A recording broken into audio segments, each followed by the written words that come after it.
যে ব্যক্তি সকাল বেলা 3 বার তেলাওয়াত করবে আউযু বিল্লাহিস সামিউল আলিম মিনাশ শাইতানির রাজিম, এরপরে সূরা হাশরের শেষ 3টি আয়াত তেলাওয়াত করবে, রব্বুল আলামিন ওই ব্যক্তির জন্য 70,000 ফেরেশতা নিয়োগ দিবেন যারা সারা দিন ওই লোকের জন্য মাগফিরাতের দোয়া করবে।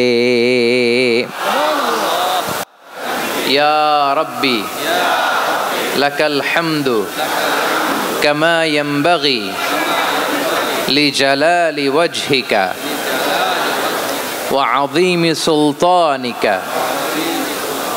লাকাল হামদু বিল ঈমান লাকাল হামদু বিল ইসলাম লাকাল হামদু বিল কুরআন। আল্লাহ রাব্বুল ইজ্জা ওয়াল জালালের দরবারে শুকরিয়া জ্ঞাপনের পরপরই আমি আজকের এই ঐতিহাসিক বারুয়াখালী তাফসির মাহফিল ময়দানে আয়োজিত আজকের বারুয়াখালী তাফসির মাহফিল পরিচালনা কমিটিকে অন্তরের অন্তঃস্থল থেকে ধন্যবাদ জানাতে চাই যে ওনারা আমার ঢাকা বিভাগের প্রোগ্রামকে হোস্ট করেছেন। আলহামদুলিল্লাহ। আমি নবাবগঞ্জবাসীকে অন্তরের অন্তঃস্থল থেকে শুকরিয়া জানাই, বারুয়াখালীবাসীকে হৃদয় নিংড়ানো শুভেচ্ছা এবং ভালোবাসা নিবেদন করছি যে ঢাকা বিভাগের প্রোগ্রাম আলহামদুলিল্লাহ আজকে আমরা এই নবাবগঞ্জে করতে পারছি। আলহামদুলিল্লাহ। আজকের এই প্রোগ্রামে উপস্থিত আছেন অত্র এলাকার সম্মানিত ব্যবসায়ী বৃন্দ, চাকরিজীবী বৃন্দ, ধর্মীয় নেতৃবৃন্দ, সামাজিক নেতৃবৃন্দ, রাজনৈতিক নেতৃবৃন্দ। উপস্থিত আছেন ছাত্র ভাইয়েরা, পর্দার আড়ালে মায়েরা, বোনেরা, আমার সাংবাদিক বন্ধুরা, মিডিয়া কর্মী, ইউটিউবার্স, ভলান্টিয়ার্স, মসজিদের সম্মানিত খতিব সাহেববৃন্দ, ইমাম সাহেববৃন্দ, মুয়াজ্জিন সাহেববৃন্দ, কাওমি মাদ্রাসার মুহতামিম হুজুর, আলিয়া মাদ্রাসার প্রিন্সিপাল হুজুর থেকে শুরু করে সকল ওলামায়ে কেরাম, সবাইকে আমি অন্তরের অন্তঃস্থল থেকে শুভেচ্ছা এবং মোবারকবাদ জানাতে চাই। যারাই আজকের প্রোগ্রামে উপস্থিত হয়েছেন সবাইকে জানাচ্ছি আন্তরিক শুভেচ্ছা এবং অভিনন্দন। আজকের এই ঐতিহাসিক বারুয়াখালীর তাফসির প্রোগ্রামের সভাপতিত্ব করছেন জনাব মোহাম্মদ শাহজাহান শিকদার সাহেব। আজকের এই প্রোগ্রামের প্রধান অতিথির আসর অলঙ্কৃত করেছেন খন্দকার আবু আশফাক সাহেব, সভাপতি, ঢাকা জেলা বিএনপি। সকাল থেকে আলোচনা করেছেন সম্মানিত বিশেষ বক্তাবৃন্দ, আলোচকবৃন্দ এবং বিশেষ অতিথিবৃন্দ সহ যারা আজকের এই প্রোগ্রামে যে কোনোভাবে আপনারা সম্পৃক্ত ছিলেন, আমি সবাইকে অন্তরের অন্তঃস্থল থেকে শুভেচ্ছা জানিয়ে শুরু করতে চাই। প্রিয় বারুয়াখালীবাসী, এবার বলেন আপনারা কেমন আছেন সবাই? দুপুরের লাঞ্চ হয়েছে? হয়েছে কার কার দেখি? সামান্য একটু সামনে যাবো, সামনে। লাঞ্চ হয়েছে কার কার? Hi hi. আর লাঞ্চ হয় নাই কার কার দেখি? আল্লাহ এই ভালোবাসাগুলোকে তুমি কবুল করো। আমার ভাইদেরকে তুমি ইসলামের জন্য কবুল করো। এই যে তরুণ শ্রোতারা, জেনজি অফ নবাবগঞ্জ, একটা সময় ছিল 50 ঊর্ধ্ব 60 ঊর্ধ্ব মুরব্বী বাবাজিরা মাহফিলে আসতেন, ওনারা এখনো আসেন, কিন্তু এখন 90% শ্রোতা হচ্ছে Gen Z, the young generation, the future heroes and icon of Bangladesh. তোমাদের হাতেই বাংলাদেশ নিরাপদ। আমরা দেখেছি যত জুলুম, যত ফ্যাসিবাদ, যত অন্যায়, যত অত্যাচার, সব কিছুকে তোমরা দুমড়ে মুচড়ে সত্যের পয়গামকে 56,000 বাংলাদেশের প্রতিটি ইঞ্চি মাটিতে ছড়িয়ে দিয়েছো তোমরা। তোমাদের হাতে নিরাপদ এদেশের লাল সবুজের পতাকা। এজন্য তোমাদের কাঁধে অনেক দায়িত্ব, আবেগ আর বিবেকের সমন্বয়ে আমাদেরকে সামনে আগাতে হবে, বাংলাদেশকে রিবিল্ড করতে হবে। লেটস রিবিল্ড আওয়ার নেশন, ঠিক কিনা বলেন? এজন্য পরিশ্রমী হইতে হবে, ক্যারিয়ার গঠন করতে হবে, দেশের জন্য কাজ করতে হবে। পরিশ্রমে লজ্জা নেই, লজ্জা অলসতায়, ঠিক কিনা? পরিশ্রম করলে যে গা থেকে ঘাম ঝরে, এখানে যে লোনা পানি ঝরে, এই লোনা পানিতে জন্মায় সফলতার বীজ। আমার বারুয়াখালীর যুবক শ্রেণী, যুবক ভাইরা, পরিশ্রমী হইতে হবে। ফ্যামিলির জন্য, নিজের জন্য, দেশের জন্য আমাদের কাজ করতে হবে। রাজি আছি তো সবাই? আল্লাহ সবাইকে কবুল করুক, আমরা পড়ি আমিন। প্রিয় ভাইরা, আমাদের সময় খুব কম, কথা অনেক বেশি। অনেকে আপনারা দুপুরে খাবারও খেতে পারেননি, অনেকে গতকাল চলে আসছেন। গতকাল আসছেন কারা কারা দেখি? ইয়া সালাম। গতকাল যারা আসছে সব সামনের জায়গা প্যাক করে রাখছে একেবারে। মাশাআল্লাহ মাশাআল্লাহ, আল্লাহ কবুল করো তুমি। প্রিয় ভাইরা, আজকের প্রোগ্রামটি খুবই সুশৃঙ্খল, ওয়েল অর্গানাইজড, ওয়েল ডিসিপ্লিন। বসুন বসুন, থামুন, কিছুই বলা লাগতেছে না আমার। আলহামদুলিল্লাহ আলহামদুলিল্লাহ। আপনারা যে যেখানে আছেন, বসতে পেরেছেন বসুন, দাঁড়িয়ে আছেন দাঁড়িয়ে শুনুন। আমার সাউন্ড ঠিকঠাক মতো শুনতে পাচ্ছেন তো? হ্যাঁ পাচ্ছেন? মাশাআল্লাহ মাশাআল্লাহ। সাউন্ডটা খুব একটা ক্লিন মনে হচ্ছে না, ক্লিন না, কেমন যেন দুইবার আওয়াজ শুনতেছি আমি। সাউন্ডটাকে একটু স্ট্রং এবং ক্লিন করে দেওয়ার চেষ্টা করবেন মাইক অপারেটর ভাই যিনি আছেন। তাহলে আমরা কিছু কথা কোরআন থেকে পেশ করবার চেষ্টা করবো ইনশাআল্লাহ। প্রিয় ভাইয়েরা, এখন আপনারা যেমনি চুপচাপ, শেষ পর্যন্ত চুপচাপ থাকবেন তো? হ্যাঁ, আমি ওঠার আগে কে কে উঠবেন হাত তোলেন দেখি।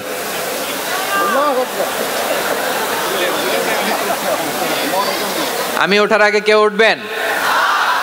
সত্যি তো? মনে থাকবে? একসাথে আমরা বিদায় নিব, আওয়াজ করে পড়ুন ইনশাআল্লাহ।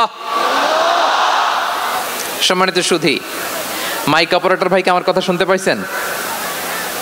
যদি শুনতে পেয়ে থাকেন, মেহেরবানি করে সাউন্ডটা একটু স্ট্রং করতে হবে, স্ট্রং মজবুত করতে হবে এবং ক্লিন করতে হবে। মেহেরবানি করে আপনি একটু ট্রাই করেন, আমরা আগাচ্ছি।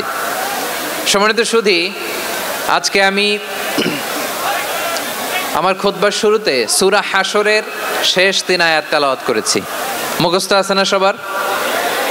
বাংলাদেশে ফজরের নামাজে প্রত্যেক মসজিদে যখন তাসবিহ পড়ে, ইমাম সাহেব এটা তালিম দেয় না, তালকিন দেয় না?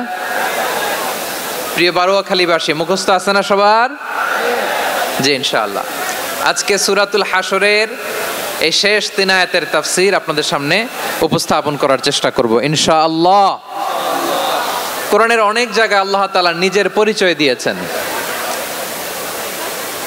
নিজের পরিচয় তিনি বিভিন্ন আয়াতে বিভিন্ন সূরায় পেশ করেছেন। 3টি জায়গায় খুব এক্সক্লুসিভলি আল্লাহ তাআলা নিজের পরিচয় দিয়েছেন। এক হচ্ছে সূরা বাকারার 255 নম্বর আয়াতে, মানে আয়াতুল কুরসি।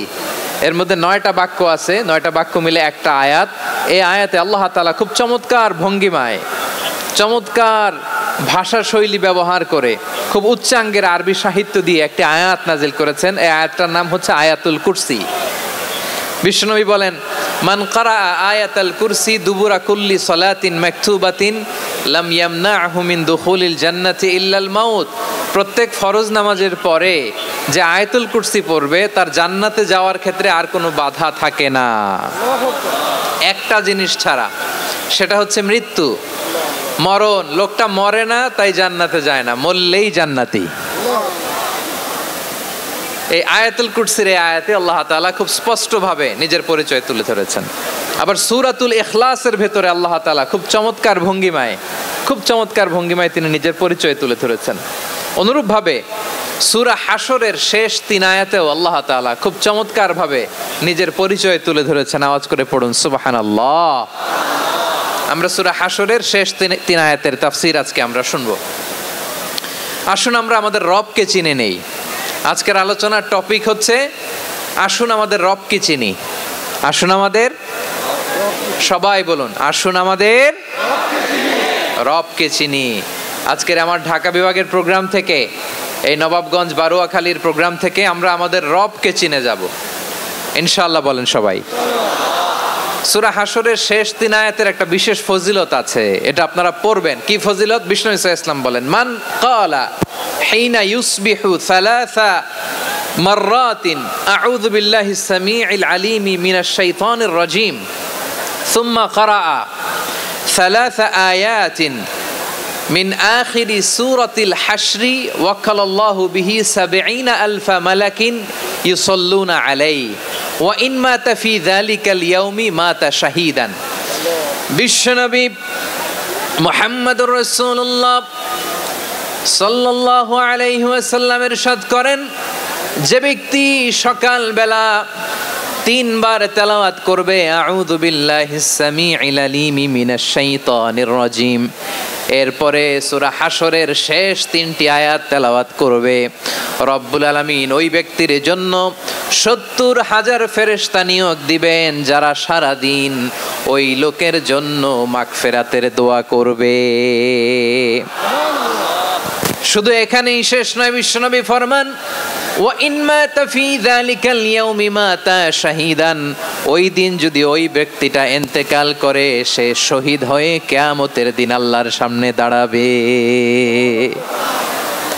সকালবেলা যদি পড়েন 3 বার আউযু বিল্লাহিস সামিউল আলিম মিনাশ শাইতানির রাজিম 3 বার পড়ে সূরা হাশরের শেষ 3 আয়াত যদি তেলাওয়াত করেন, তাহলে আপনার জন্য আল্লাহ তাআলা 70,000 ফেরেশতা নিয়োগ করবে।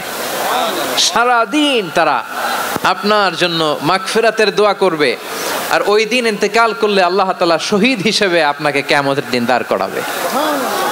সুবহানাল্লাহ, এত আস্তে। আবার সন্ধ্যাবেলায় যদি পড়েন, সারা রাতের জন্য 70,000 ফেরেশতা মাগফিরাতের দোয়া করবে। ওই রাতে মারা গেলে শাহাদাতের মৃত্যু নসিব হয়ে যাবে। এজন্য এই দোয়াটা পড়ার দরকার আছে না নাই? আযকারুস সাবাহি ওয়াল মাসা, সকাল সন্ধ্যার যে জিকির, এই জিকিরের অন্তর্ভুক্ত করে নেবেন এই ওয়াজিফাটা। যে হাদিসটা বর্ণনা করলাম সুনানে তিরমিজির হাদিস, যদিও হাদিসটা সনদের দিক থেকে দাঈফ, কিন্তু মুহাদ্দিসিন একরাম বলেছেন যেহেতু এটা ফাজাইলুল আমালের হাদিস, এটা পড়ার ক্ষেত্রে কোনো নিষেধাজ্ঞা নাই, এটা পড়া যাবে। সো সকাল সন্ধ্যা যদি সুযোগ হয় এই ওয়াজিফাটা যেন আমরা পড়ি। এই 3টি আয়াতের ভেতরে আল্লাহ তাআলা তার 14টি গুণবাচক নাম উল্লেখ করে দিয়েছেন। কয়টি? আওয়াজ করে বলেন তো, যারা শুনতে পেয়েছেন বলেন। এই 3টি আয়াতের মধ্যে আল্লাহর কয়টি সুন্দর সুন্দর গুণবাচক নাম আছে বলেন তো? কয়টি? সবাই বলেন কয়টি? 14টি গুণবাচক নাম, চমৎকার চমৎকার নাম। যে নামগুলো যদি আমরা আজকে পড়ি, শুনি, জানি, আল্লাহ তাআলা সম্পর্কে ব্যাপক ধারণা, ইন ডেপথ, আমার রব সম্পর্কে ইন ডেপথ নলেজ নিয়ে আজকে আমরা ফিরতে পারবো ইনশাআল্লাহ। বলেন সবাই। আসুন আমরা আল্লাহ তাআলার এই চমৎকার চমৎকার 14টি নামের ব্যাখ্যা বিশ্লেষণ আজকের এই তাফসীর ময়দান থেকে জানি। প্রিয় ভাইয়েরা, আল্লাহর অনেক সুন্দর সুন্দর নাম আছে। আমাদের উচিত এই নামগুলো দিয়ে আল্লাহকে ডাকা। ভাই, তোমরা যদি ড্রোন একেবারে আমার মাথার সামনে নিয়ে আসো তাইলে হবে? একটা নিরাপদ দূরত্বে রাখতে হবে, এই ড্রোনের সাউন্ড যেন আমি না পাই। সেফ জোনে থাকতে হবে, দূরে থাকো। সম্মানিত ভাইয়েরা, আল্লাহ তাআলার চমৎকার চমৎকার অনেক নাম আছে যেগুলো আল্লাহ তাআলা কোরআনে উল্লেখ করেছেন। আল্লাহর আসল নাম হচ্ছে আল্লাহ। আসল নাম কি? সবাই বলুন, আসল নাম কি? কি মাঝখানে কি সমস্যা? এই ভাই যদি না দাঁড়ায়, ওই যে মহিলা প্যান্ডেলের বোনরা তো দেখবে না। ভাই আপনি একটু বসেন, মাঝে মাঝে একটু দাঁড়াবেন। ঠিক আছে, ঠিক আছে, হ্যাঁ হয়েছে। আল্লাহ তাআলার আসল নাম হচ্ছে আল্লাহ। আওয়াজ করে আল্লাহর একটা ডাক দেন, বলেন আল্লাহ। মন থেকে, হৃদয়ের গহীন থেকে, হৃদয় নিংড়ানো মনের সবটুকুন ভালোবাসাকে উজাড় করে দিয়ে আল্লাহর নামটা জপেন তো, পড়েন তো আল্লাহ। কেমন লাগে? ভালো লাগে? এর চেয়ে সুন্দর মধুমাখা নাম, জাদুমাখা নাম আর আছে? দু একজন বলছে নাই। আওয়াজ করে বলেন, এর চেয়ে সুন্দর নাম আর আছে?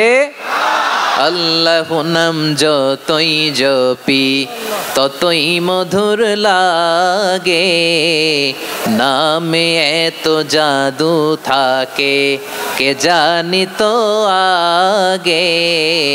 আল্লাহ নাম যতই জপি, ও নাম জপে প্রিয়তম, ও নামে জপে মজনু সম, ওই নামে পাপিয়া গাহে হৃদয়ে গোলাপে বাগে।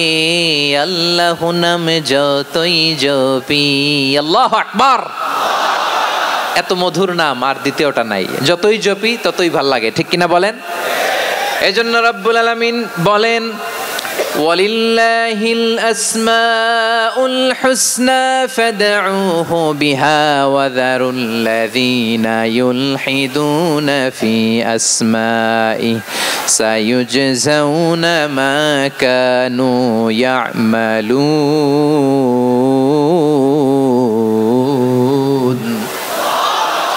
আল্লাহ বললেন আমার অনেক সুন্দর সুন্দর নাম আছে, অনেকগুলো গুণবাচক সুন্দরতম নাম আছে, তোমরা এই নামগুলো ধরে আমি আল্লাহরে ডাকো, আর যারা আমি আল্লাহর নামের বিকৃতি ঘটায় তাদেরকে তোমরা বর্জন করো, আর তারা দুনিয়াতে যা করেছে আখিরাতের ফল তারা ঠিকই পাবে। সুবহানাল্লাহ বলেন। আল্লাহর অনেক সুন্দর সুন্দর নাম আছে, এগুলো ধরে ডাকতে বলা হয়েছে, আর যারা আল্লাহর নামের বিকৃতি করে তাদেরকে বর্জন করতে বলা হয়েছে। আপনি আল্লাহর নামের জিকির যখন করবেন, আপনি আমার আল্লাহর নামের বিকৃতি করতে পারবেন? বারোয়াখালীর ভাইয়েরা বুঝে থাকলে আওয়াজ দেন, আল্লাহর নামের বিকৃতি করা যাবে? আপনি যখন জিকির করবেন স্পষ্ট শব্দে আল্লাহর নামটা বোঝা যেতে হবে। সুবহানাল্লাহ, আলহামদুলিল্লাহ, লা ইলাহা ইল্লাল্লাহ, আল্লাহু আকবার, একসাথে মিলিয়ে করেন অথবা আলাদা আলাদা করেন, অথবা শুধু আল্লাহ আল্লাহ এই নামের জিকিরও যদি করেন স্পষ্ট বোঝা যাইতে হবে। আল্লাহর নামের বিকৃতি করা যাবে, কিন্তু আল্লাহর নামের বিকৃতি করে জিকির এদেশে আছে না নাই? আছে। দেখবেন জিকিরের মধ্যে হুই হুই হুই হুই হুই এরকম করতেছে, আছে না নাই? সবাই মিলে লাফাচ্ছে, দফাচ্ছে, মাথা ঝুলাচ্ছে, আর কি কি যেন বলে, ওইটার মধ্যে আমি আল্লাহর নাম খুঁজে পাই না, এরকম আছে না নাই? হ্যাঁ, হই হই করে কিম্ভূত কিমাকার অদ্ভুত আওয়াজ করে তারা জিকির করে, সেখানে আল্লাহর নাম নাই। এই জিকির আল্লাহর কাছে গ্রহণযোগ্য হবে? আল্লাহ বলেন ওয়াযারুল্লাযীনা ইউলহিদুনা ফি আসমাইহি, খবরদার আমার নামের যারা বিকৃতি ঘটায় তাদেরকে তোমরা বর্জন করো।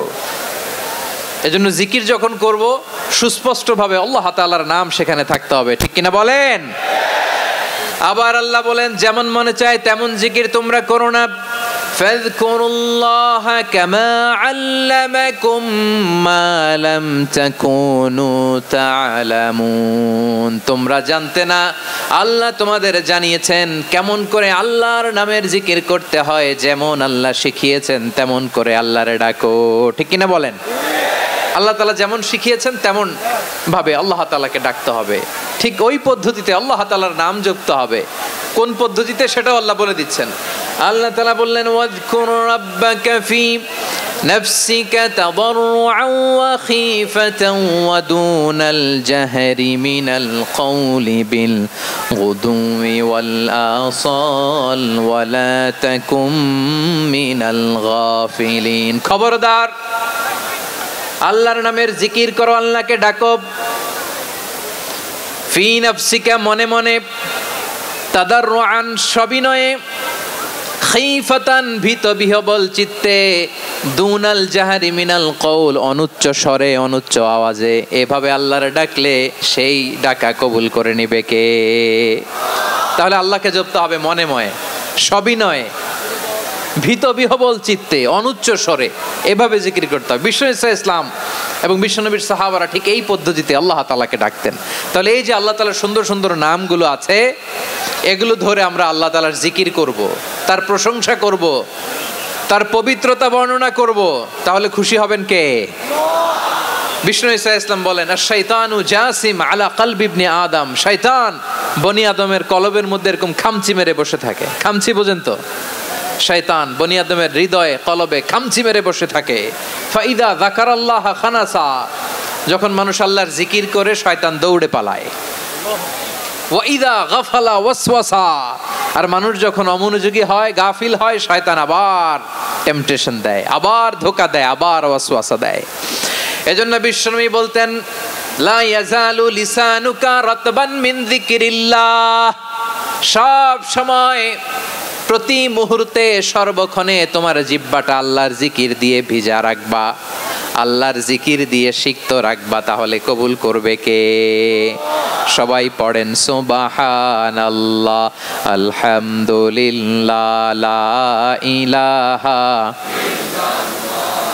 সুবহানাল্লাহ, আলহামদুলিল্লাহ, লা ইলাহা ইল্লাল্লাহ, লা ইলাহা ইল্লাল্লাহু মুহাম্মাদুর রাসূলুল্লাহ সাল্লাল্লাহু আলাইহি ওয়াসাল্লাম। প্রিয় ভাইরা, আল্লাহ তাআলার অনেকগুলো নাম আছে। আল্লাহ তাআলার এই নামগুলো ধরে তার নাম আমাদের ডাকতে হবে, জপতে হবে। বিষ্ণু ইসলাম বলেন ইন্না লিল্লাহি তিসআতান ওয়া তিসঈনা ইসমান মিআতান ইল্লা ওয়াহিদা, আল্লাহর রয়েছে 99টা নাম, এক কম 100। এক কম, হ্যাঁ, আমরা বাংলায় বলি না যে এক কম 100, মানে আসলে কয়টা? 99টা। বিশ্বনবী বলেন আল্লাহর 99টা নাম আছে, মিআতান ইল্লা ওয়াহিদা, এক কম 100। মান আহসাহা দাখালাল জান্নাহ, যে ব্যক্তি 99 নাম মুখস্থ করে তার সিনার ভেতরে রাখবে।